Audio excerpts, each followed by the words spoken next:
মানুষের আর কি সুযোগ সুবিধা দেখতে যান, কি প্রযুক্তিটা আসছে। যে রাইস মিলে আমরা ধান ভাঙাইতে যাইতাম নৌকা দিয়া, সাইকেল দিয়া, যে যেভাবে পারে এইভাবে ধান ভাঙাতে। আর এখন বর্তমানে এমন প্রযুক্তি আসছে যে প্রযুক্তিতে দেন বাড়িতে আইসা হ্যাঁ ধান রাইস মিল নিয়ে আসছে। ঠিক আছে, কি সিস্টেম, এগুলো সব বাঙালি धमाक। ये हमारा बंगाली का धमाक है।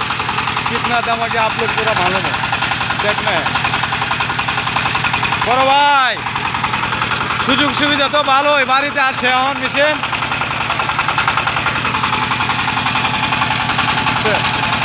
রাইস মিল বর্তমানে এই বাড়িতে আজকে 5 মণ বাংলো 10 মণ বাংলো, আবার আরেক বাড়িতে যাবো।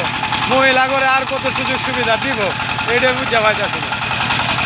হ্যাঁ, আগে রাইস মিলে গেলে কত দূরে যাওয়া লাগছে, এখন যাওয়া লাগে না।